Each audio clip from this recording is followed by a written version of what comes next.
श्री हनुमान स्तोत्रम् नमामि दूतं रामस्य सुखदं च सुरद्रुमं पीनवृत्तमहाबाहुं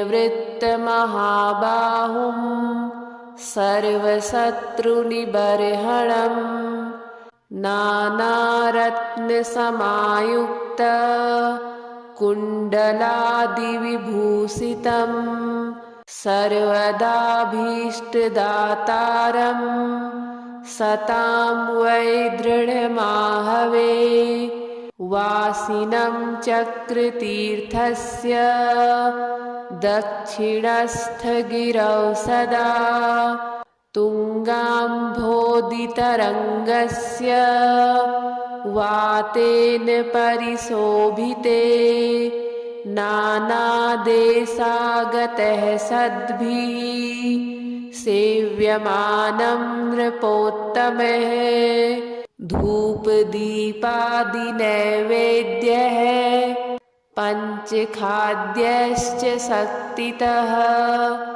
भजामि श्रीहनुमन्तं हेमकान्तिसमप्रभं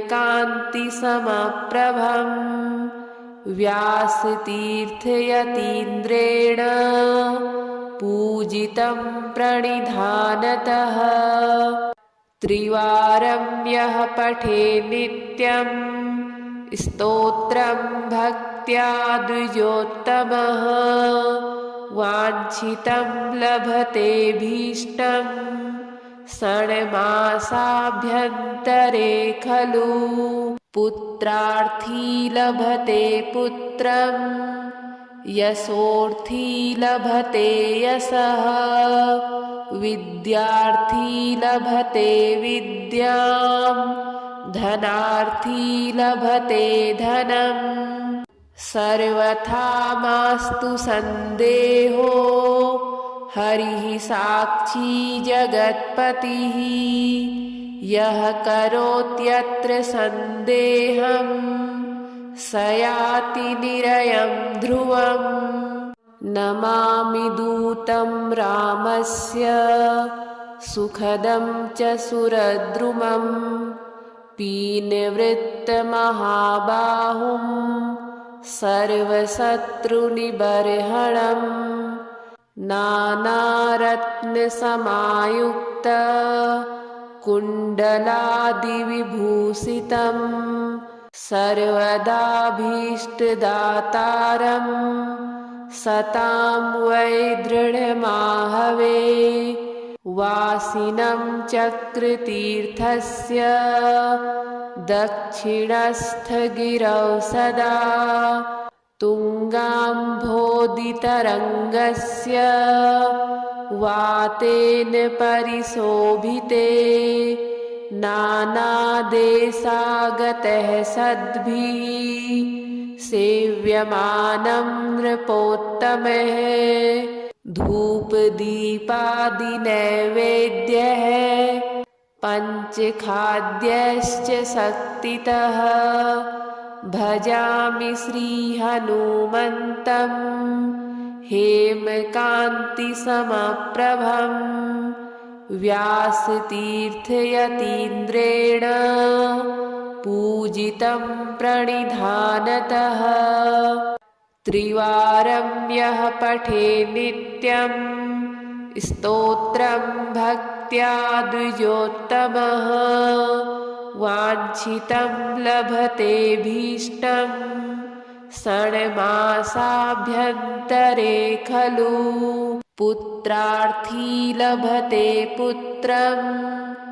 यशोर्थी लभते यशः विद्यार्थी लभते विद्यां धनार्थी लभते धनम्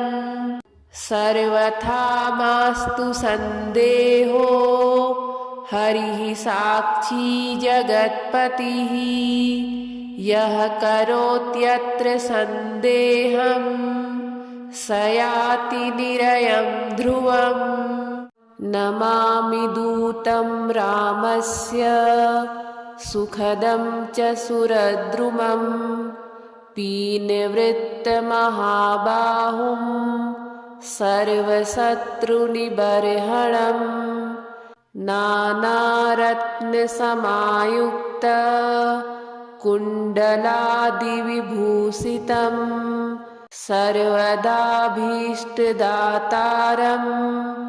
सतां वै दृढमाहवे वासिनं चक्रतीर्थस्य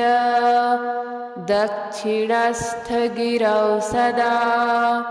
तुङ्गाम्भोदितरङ्गस्य वातेन परिशोभिते नानादेशागतः सद्भिः सेव्यमानं नृपोत्तमः धूपदीपादिनैवेद्यः पञ्चखाद्यश्च शक्तितः भजामि श्रीहनुमन्तं हेमकान्तिसमप्रभं व्यासतीर्थयतीन्द्रेण पूजितं प्रणिधानतः त्रिवारं यः पठे नित्यं स्तोत्रं भक्त्या द्विजोत्तमः वाञ्छितं लभतेऽभीष्टं षण्मासाभ्यन्तरे खलु पुत्रार्थी लभते पुत्रं यशोर्थी लभते यशः विद्यार्थी लभते विद्यां धनार्थी लभते धनम् सर्वथा मास्तु सन्देहो हरिः साक्षी जगत्पतिः यः करोत्यत्र सन्देहं स याति निरयं ध्रुवम् नमामि दूतं रामस्य सुखदं च सुरद्रुमं पीनवृत्तमहाबाहुं सर्वशत्रुनिबर्हणम् नानारत्नसमायुक्त कुण्डलादिविभूषितं सर्वदाभीष्टदातारं सतां वै दृढमाहवे वासिनं चक्रतीर्थस्य दक्षिणस्थगिरौ सदा तुङ्गाम्भोदितरङ्गस्य वातेन परिशोभिते नानादेशागतः सद्भिः सेव्यमानं नृपोत्तमः धूपदीपादिनैवेद्यः पञ्चखाद्यश्च शक्तितः भजामि श्रीहनुमन्तं हेमकान्तिसमप्रभं व्यासतीर्थयतीन्द्रेण पूजितं प्रणिधानतः त्रिवारं यः पठे नित्यं स्तोत्रं भक्त्या द्विजोत्तमः वाञ्छितं लभतेऽभीष्टं षण्मासाभ्यन्तरे खलु पुत्रार्थी लभते पुत्रं यशोर्थी लभते यशः विद्यार्थी लभते विद्यां धनार्थी लभते धनम् सर्वथा मास्तु सन्देहो हरिः साक्षी जगत्पतिः यः करोत्यत्र सन्देहं स याति निरयं ध्रुवम् नमामि दूतं रामस्य सुखदं च सुरद्रुमं पीनवृत्तमहाबाहुं सर्वशत्रुनिबर्हणम् नानारत्नसमायुक्त कुण्डलादिविभूषितं सर्वदाभीष्टदातारं सतां वै दृढमाहवे वासिनं चक्रतीर्थस्य दक्षिणस्थगिरौ सदा तुङ्गाम्भोदितरङ्गस्य वातेन परिशोभिते नानादेशागतः सद्भिः सेव्यमानं नृपोत्तमः धूपदीपादिनैवेद्यः पञ्चखाद्यश्च शक्तितः भजामि श्रीहनुमन्तं हेमकान्तिसमप्रभं व्यासतीर्थयतीन्द्रेण पूजितं प्रणिधानतः त्रिवारं यः पठे नित्यं स्तोत्रं भक्त्या द्विजोत्तमः वाञ्छितं लभतेऽभीष्टं षण्मासाभ्यन्तरे खलु पुत्रार्थी लभते पुत्रं यशोर्थी लभते यशः विद्यार्थी लभते विद्यां धनार्थी लभते धनम् सर्वथा मास्तु सन्देहो हरिः साक्षी जगत्पतिः यः करोत्यत्र सन्देहं स याति निरयं ध्रुवम् नमामि दूतं रामस्य सुखदं च सुरद्रुमं पीनवृत्तमहाबाहुं सर्वशत्रुनिबर्हणं नानारत्नसमायुक्त कुण्डलादिविभूषितं सर्वदाभीष्टदातारं सतां वै दृढमाहवे वासिनं चक्रतीर्थस्य दक्षिणस्थगिरौ सदा तुङ्गाम्भोदितरङ्गस्य वातेन परिशोभिते नानादेशागतः सद्भिः सेव्यमानं नृपोत्तमः धूपदीपादिनैवेद्यः पञ्चखाद्यश्च शक्तितः भजामि श्रीहनुमन्तं हेमकान्तिसमप्रभं व्यासतीर्थयतीन्द्रेण पूजितं प्रणिधानतः त्रिवारं यः पठे नित्यं स्तोत्रं भक्त्या द्विजोत्तमः वाञ्छितं लभतेऽभीष्टं षण्मासाभ्यन्तरे खलु पुत्रार्थी लभते पुत्रं यशोर्थी लभते यशः विद्यार्थी लभते विद्यां धनार्थी लभते धनम् सर्वथा मास्तु सन्देहो हरिः साक्षी जगत्पतिः यः करोत्यत्र सन्देहं स याति निरयं ध्रुवम्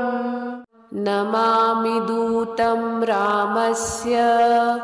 सुखदं च सुरद्रुमं पीनवृत्तमहाबाहुं सर्वशत्रुनिबर्हणं नानारत्नसमायुक्त कुण्डलादिविभूषितं सर्वदाभीष्टदातारं सतां वै दृढमाहवे वासिनं चक्रतीर्थस्य दक्षिणस्थगिरौ सदा तुङ्गाम्भोदितरङ्गस्य वातेन परिशोभिते नानादेशागतः सद्भिः सेव्यमानं नृपोत्तमः धूपदीपादिनैवेद्यः पञ्चखाद्यश्च शक्तितः भजामि श्रीहनुमन्तं हेमकान्तिसमप्रभं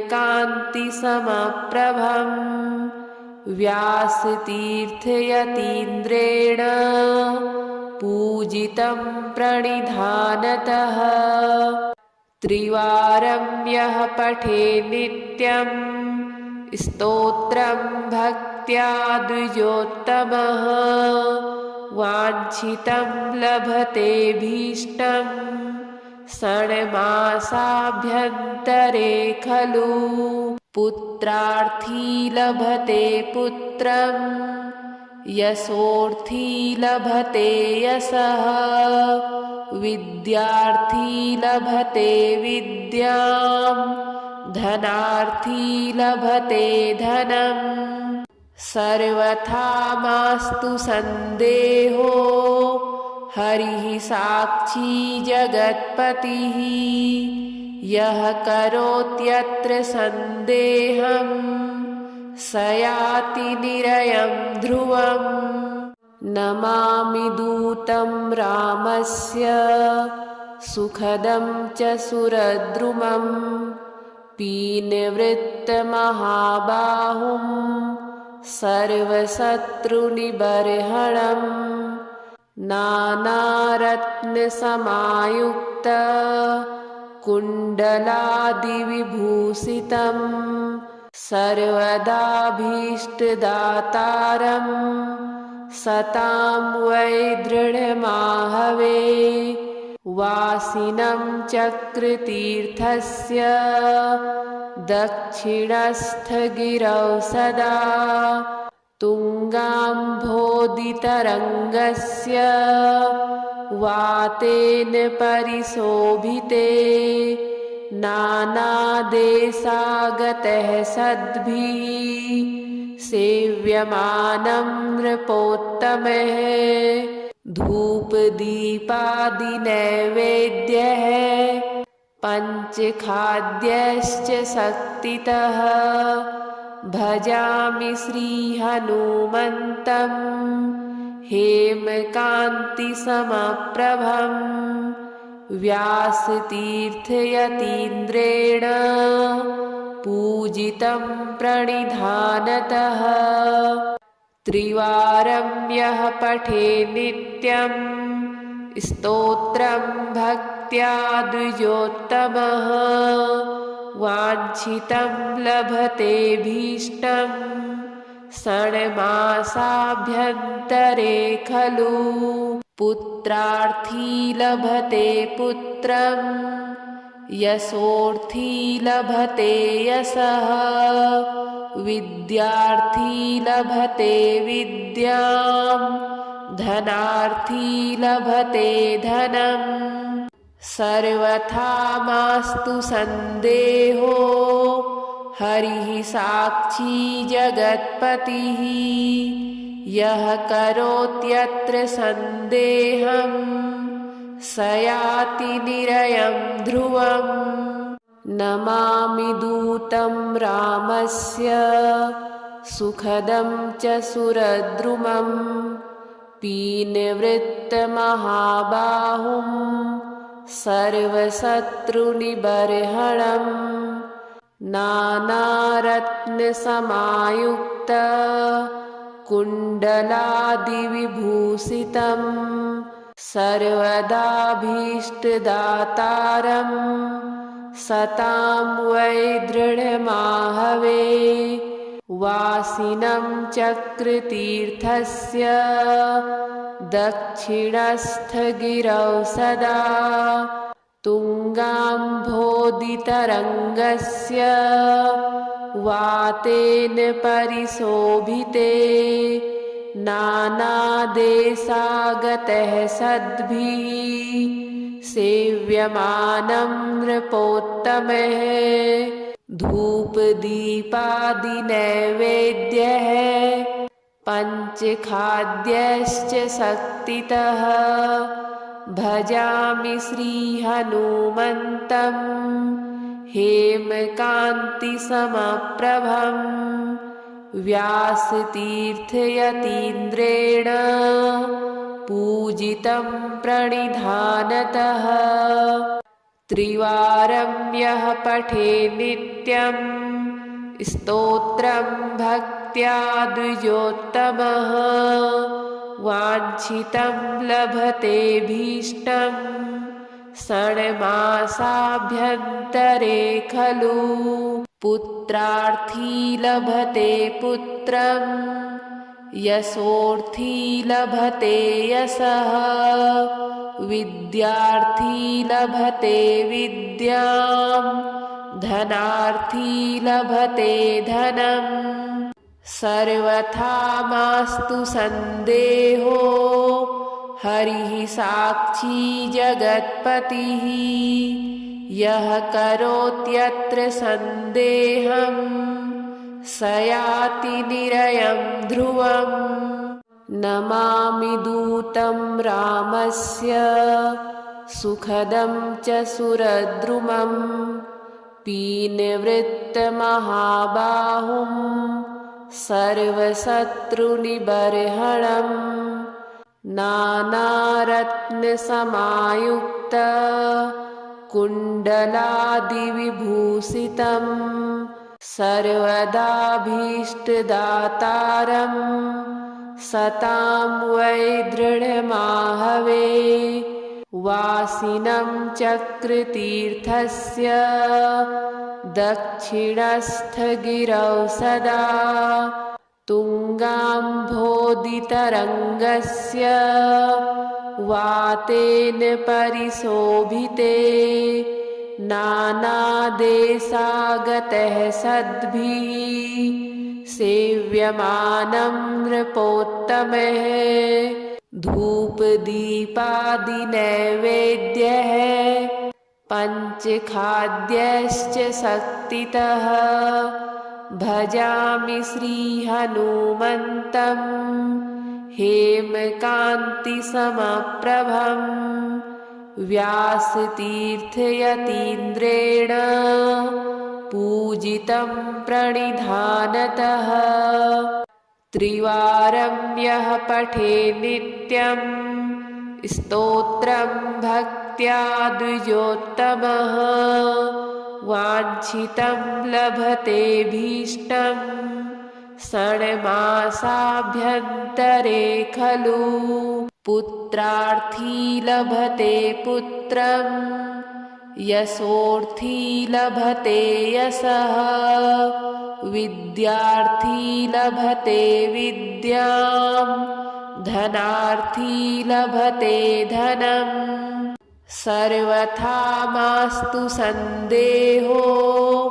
हरिः साक्षी जगत्पतिः यः करोत्यत्र सन्देहं स याति निरयं ध्रुवम् नमामि दूतं रामस्य सुखदं च सुरद्रुमं पीनवृत्तमहाबाहुं सर्वशत्रुनिबर्हणं नानारत्नसमायुक्त कुण्डलादिविभूषितं सर्वदाभीष्टदातारं सतां वै दृढमाहवे वासिनं चक्रतीर्थस्य दक्षिणस्थगिरौ सदा तुङ्गाम्भोदितरङ्गस्य वातेन परिशोभिते नानादेशागतः सद्भिः सेव्यमानं नृपोत्तमः धूपदीपादिनैवेद्यः